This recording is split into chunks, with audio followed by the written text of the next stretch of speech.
Alô, bom dia, Shabbat Shalom, você está no canal Professor Belém no segundo dia do ano de 2021, sábado. No final dos anos 90, o Brasil inteiro chocou-se com as confissões daquele que seria conhecido como o maníaco do parque. Francisco de Assis Pereira, um motoboy, confessava que havia matado 11 pessoas, além de estupros, estelionato, atentado violento ao pudor, etc. Pois é, o maníaco do parque foi preso e condenado pela justiça. Deveria ter pego em torno de 280 a 300 anos de chilindró, mas a lei lhe permitiu apenas 30 e poucos anos de cana. Deve sair agora por volta de 28, alguma coisa assim. Bem, o que aconteceu com o maníaco do parque restringiu-se apenas à sua área de atuação, o Parque Estadual de São Paulo. Era para onde o maníaco Francisco de Assis Pereira levava suas vítimas. Mas imagine o seguinte, imagine que, após confessar 11 assassinatos, a lista fosse aumentando gradualmente na medida em que delegados de outros estados passassem a entrevistar o assassino. Imaginem que o assassino ficasse numa cadeia por um tempo, com privilégios quase que de homem livre, fumando, tomando cafezinho o dia inteiro, milkshake, e contando a cada dia, a cada rodada de entrevistas, novos crimes, até chegar a um total de 250, 300 ou 400 ou até 600. Pois é, de repente o maníaco do parque confessaria assassinatos insolúveis no estado de Santa Catarina, Sergipe, Rondônia, Mato Grosso, Paraná, Rio Grande do Sul e por aí afora. Bem, seria um tanto quanto estranho, dada as condições de locomoção no país, as condições financeiras do assassino e o tempo propriamente. Francisco de Assis Pereira, num dia estaria na Bahia e 3 dias depois matando no Rio Grande do Sul, por exemplo. Claro que isso levantaria muita suspeita. Como é possível deslocar-se da Bahia ao Rio Grande do Sul em tão pouco tempo, fazer uma vítima lá no Sul e depois, alguns dias, outra vítima no Mato Grosso e assim sucessivamente, até que muitos dos casos insolúveis passassem a ser solucionados? Claro, para alívio dos familiares, mas alguns promotores certamente ficariam com a pulga atrás da orelha, jornalistas investigativos idem, até se descobrir que uma grande farsa fora montada para que o assassino de São Paulo resolvesse problemas insolúveis e aliviasse a vida de um sem número de delegados por aí confessando crimes que ele não havia praticado. Bem, parece ficção, claro, só que isso é uma realidade, aconteceu nos Estados Unidos. A Netflix trouxe essa semana, ou melhor, no mês de dezembro, lançou no mês de dezembro, o documentário The Confession Killer, que fala da história do suposto maior serial killer da história americana, Henry Lee Lucas. The Confession Killer foi lançado pela Netflix, conta exatamente essa história esta imaginativa história que eu comparei aqui com o nosso serial killer, o nosso Francisco de Assis Pereira. Henry Lucas foi preso, quase que acidentalmente, por um Texas Ranger, por estar envolvido no desaparecimento de uma senhora e logo acabou confessando a morte dessa senhora. Ele havia sido preso anos antes pelo assassinato da própria mãe. Acabou confessando o desaparecimento de uma senhora e também de sua namorada, de 15 anos. Ele, quando foi preso, tinha 40 e confessou também ter matado sua namorada de 15 anos. Ficou preso como hóspede dos Texas Rangers e foi confessando crime após crime até chegar numa possibilidade de ter matado 600 pessoas. Bem, os Texas Rangers montaram uma força-tarefa para tentar solucionar crimes que aconteceram em praticamente mais da metade dos Estados Unidos. E, claro, começou a levantar suspeitas. Havia uma impossibilidade física e técnica de ter participado de tantos assassinatos. Pois é, ele foi preso, ficou depondo por muito tempo como uma celebridade e, quando um promotor colocou a lupa sobre o caso e viu que muitas das confissões não eram verídicas, a coisa inverteu-se. O próprio depoente passou a acusar os Texas Rangers de facilitarem para ele as delações, mostrando os casos, mostrando relatórios e fotos de casos não solucionados, para que ele, memorizando os tais casos, confessasse-os. Bem, ele disse isso a um promotor, foi a julgamento, e as coisas acabaram complicando muito para os famosos Texas Rangers. E aí, bem, aí o establishment, para não queimar, por assim dizer, a reputação dos Rangers, acabaram perseguindo o promotor, que teve, inclusive, uma prisão decretada pelo FBI. Ou melhor, foi preso, prisão decretada pela Justiça, foi preso pelo FBI, e o assassino acabou voltando para as mãos dos Rangers e terminou na penitenciária no corredor da morte pelo assassinato de um caso famoso lá nos Estados Unidos, da moça das meias.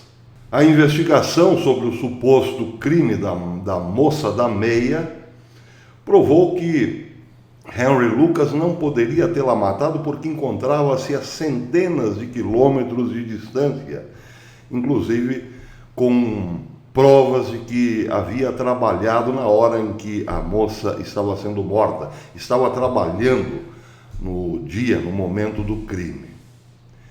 Bem, o então governador George Bush, o Bushinho, suspendeu a pena de morte de Henry Lucas, mas esse acabou falecendo na prisão algum tempo depois. Após revogar a sentença, George Bush, que já encontrava-se em campanha presidencial, foi alvo de muitas críticas por parte de centenas de vítimas, supostas vítimas de Henry Lucas, que queriam o ver, sim, mortinho da Silva.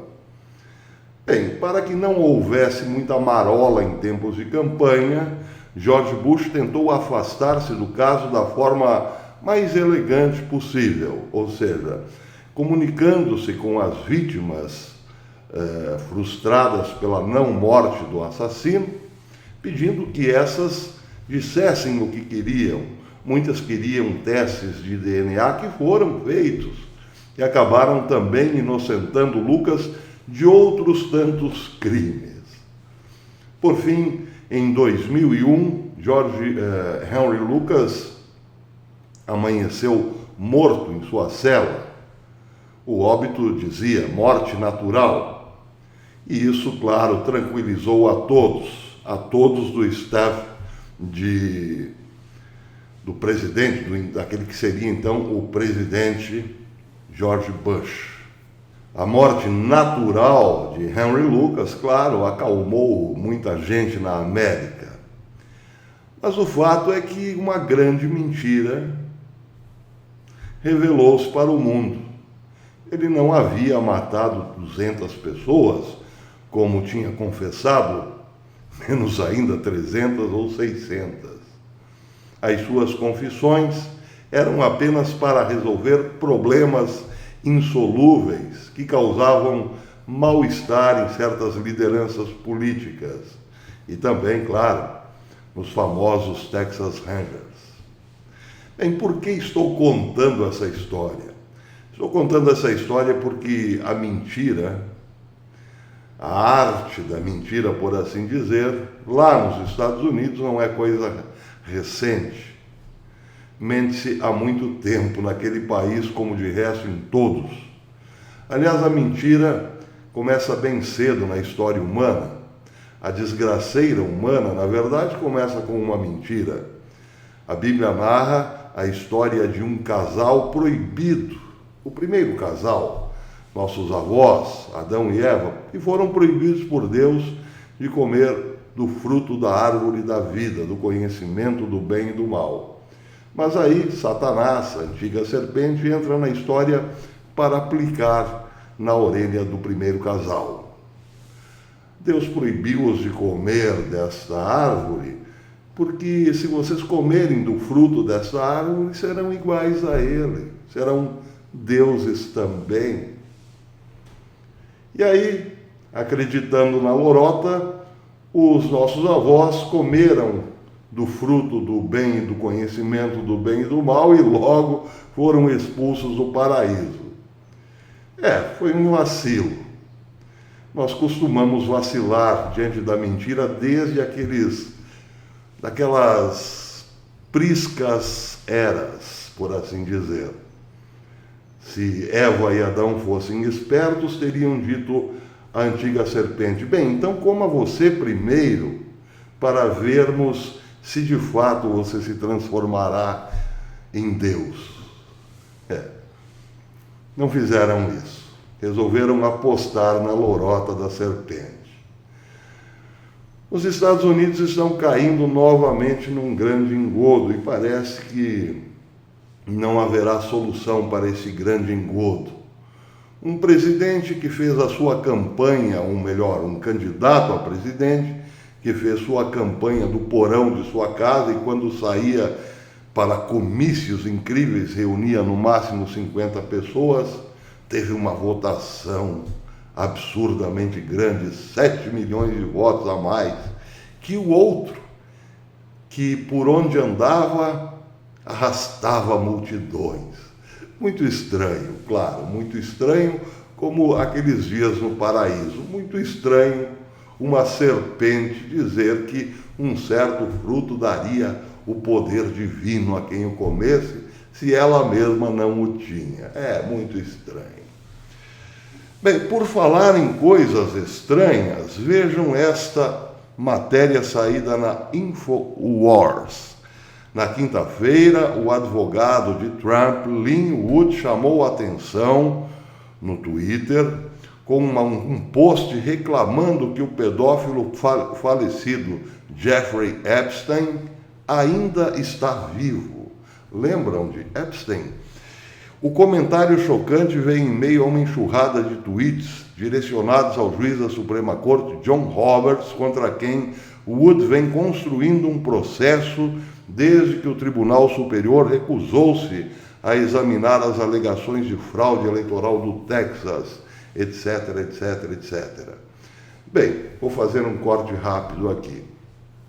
Epstein, o maior pedófilo em série dos Estados Unidos, poderia sim ter drenado o pântano para Donald Trump, mas acabou morrendo estranhamente em sua cela, uma cela de segurança máxima, dizem que enforcou-se. Justamente quando poderia abrir o bico e uma abertura tão grande que colocaria em xeque até mesmo a realeza britânica, ou parte dela. Era uma caixa preta muito grande. Pois morreu. Mas, como estamos no reino da mentira, é possível que Lin Wood esteja falando a verdade. Quem sabe o homem anda por aí, muito bem protegido. Não é de duvidar. Já não se sabe mais o que é verdadeiro ou não. Estamos nessa fase. Já entramos nessa fase. Daqui para frente as coisas se agravarão. Mas seja como for, Epstein, vivo, tem ainda muita coisa para contar. Será mesmo? Será que está vivo? Vamos aguardar. É uma possibilidade. Eu, particularmente, não duvido de mais nada. Agora, se Epstein estiver vivo e cair novamente nas mãos da justiça, bem, aí, meus amigos, aí a realeza britânica voltará a perder o sono, certamente. E mais gente também, claro. Bem, para terminar, uma observação. No vídeo de ontem eu disse que o Senado vetou o veto do presidente Donald Trump, e aquilo foi uma rasteira em Trump. E depois recebi alguns e-mails dizendo o seguinte: calma, professor, isso é tática. Alguém me disse que o Partido Republicano fez isso para pressionar Donald Trump a não mexer nos recursos que o governo destinará para as armas futuramente, porque os Estados Unidos terão necessariamente que entrar em guerra logo ali. Então, o que aconteceu ontem no Senado não tem nada a ver com o que pode acontecer no dia 6. É uma teoria, mas uma teoria que não resolve em nada o problema de Donald Trump. Porque se isso de fato aconteceu, quer dizer que o Senado, parte dos republicanos do Senado, a parte republicana do Senado, está pressionando Donald Trump para que ele continue na presidência por mais 4 anos, não como Donald Trump, mas como um boneco a serviço do establishment militar, ou melhor, do deep state militar. E aí, bem, aí mesmo que Trump consiga ficar mais 4 anos na presidência, não será o Trump que conhecemos hoje. E é bom lembrar que para o diabo não interessa quem ocupará a presidência. Para o diabo, a antiga serpente, interessa que faça o que ele mandar. E aí pode ser Trump, Biden, Buttigieg, qualquer um deles, não importa. Eu não me consolo em nada com essa explicação. Eu quero ver Trump mais 4 anos na presidência, mas como Donald Trump. E não como um lacaio do Deep State. Daí não resolve nada. Por enquanto é isso. Shabbat Shalom. Até depois.